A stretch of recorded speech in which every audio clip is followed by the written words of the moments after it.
Diri itu yang harus digali. Sehingga di dalam suatu hadis dikatakan, man arafa nafsahu faqad arafa rabbahu. Artinya hadis ini adalah barang siapa yang telah mengenal dirinya, maka dia akan mengenal Tuhannya. Jelas itu kalimat itu. Kalau tidak melalui pengenalan diri, mustahil bisa mengenal Tuhan.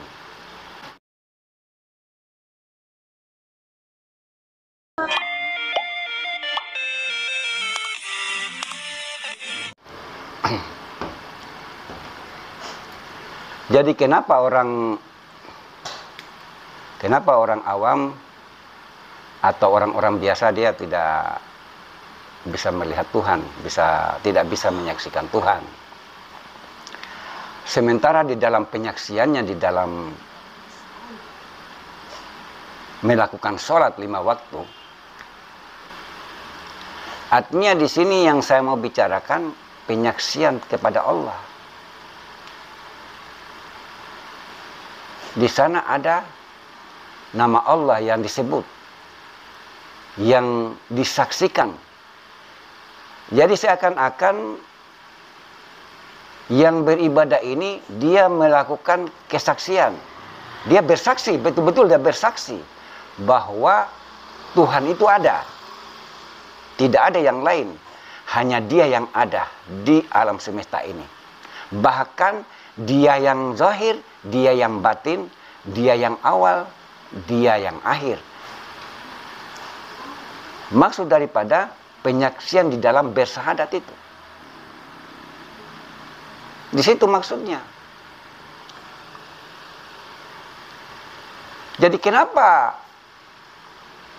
di dalam penyaksian tidak ada siapa-siapa yang dilihat, yang disaksikan?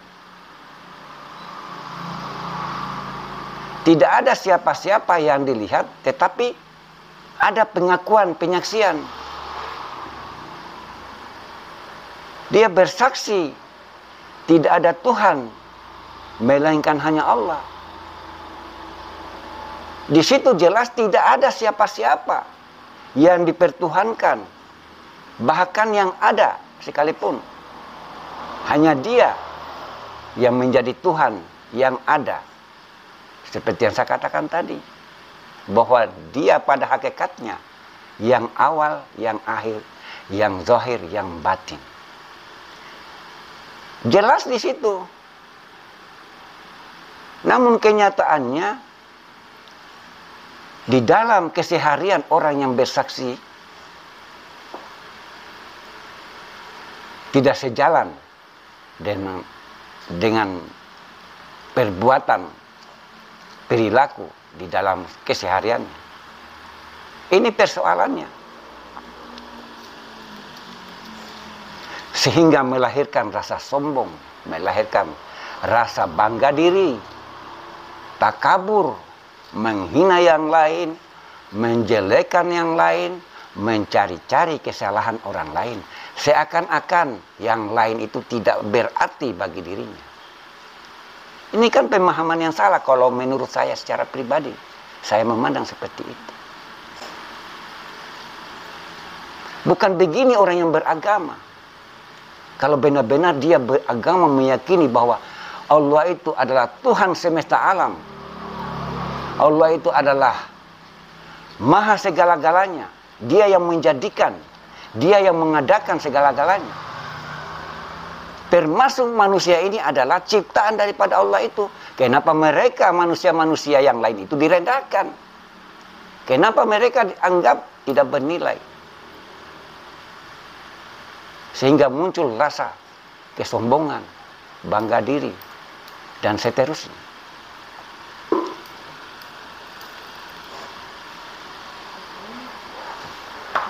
Jadi tidak gampang. Orang yang bertuhan itu tidak gampang. Bukan sekedar hanya diucapkan. Tidak gampang, tidak mudah. Kalau kita berbicara bahwa kita percaya dengan adanya Allah, melalui utusannya sebagai nabi penutup dari semua para nabi, yaitu Nabi Muhammad sallallahu alaihi wasallam. Perintah-perintah Tuhan sebagai pencipta alam semesta ini diturunkan melalui kitab sucinya yang dibawa oleh Nabi Muhammad sallallahu alaihi wasallam. Di sana sudah jelas bahwa kitab suci Al-Quran dan sunnah Rasul itu adalah pedoman. Bukan hanya dibaca, dihafal, dihayati, diamalkan.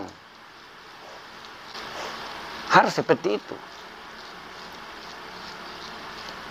Isi kandungan Al-Quran dan sunnah itu harus dihayati, dipahami. Lalu kemudian diamalkan dalam kehidupan sehari-hari.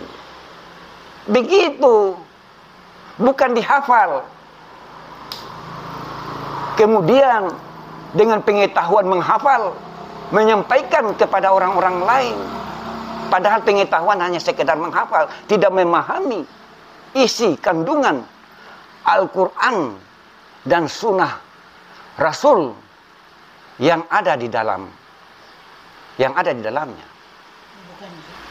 Bukan begitu.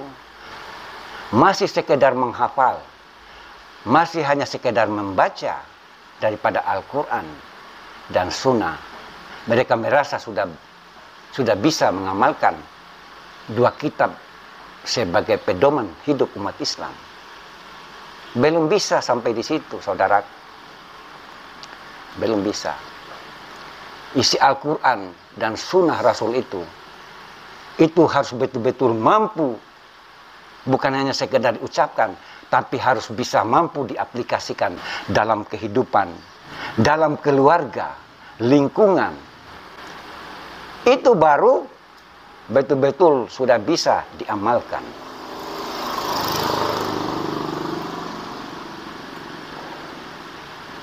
Jadi jangan sekedar kita mengaku-ngaku beragama. Mohon maaf, banyak yang mengatakan beragama, mengaku beragama. Saya tidak mau mengatakan agama lain, karena saya sebagai muslim. Banyak yang mengaku muslim, tetapi munafik. Kenapa dia munafik?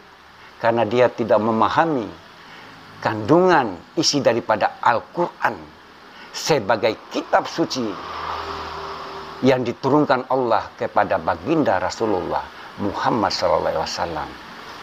Seperti itu.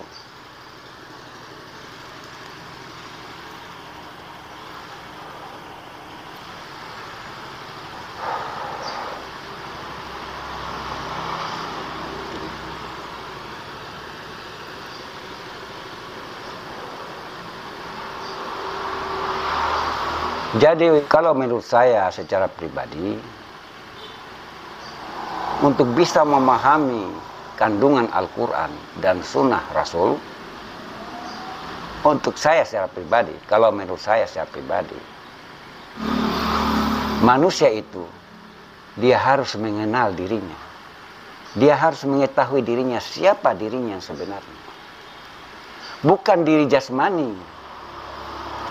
Bukan diri jasmani yang harus digali, yang harus dicari. Tetapi diri yang hakiki. Diri yang sejati. Yang sering dipakai oleh orang-orang spiritualis. Diri itu yang harus digali. Sehingga di dalam suatu hadis dikatakan, Man arafa nafsahu faqad arafa rabbahu. Artinya hadis ini adalah barang siapa yang telah mengenal dirinya, maka dia akan mengenal Tuhannya. Jelas itu kalimat itu. Kalau tidak melalui pengenalan diri, mustahil bisa mengenal Tuhan. Mustahil bisa menyaksikan Tuhan. Mustahil bisa melihat wujud Tuhan. Sekalipun Tuhan itu tidak nampak, sekalipun Tuhan itu tidak ada di alam dunia ini secara kasat mata, secara pandangan panca indera kita, tetapi Allah itu ada dan dia berdiri dengan sendirinya,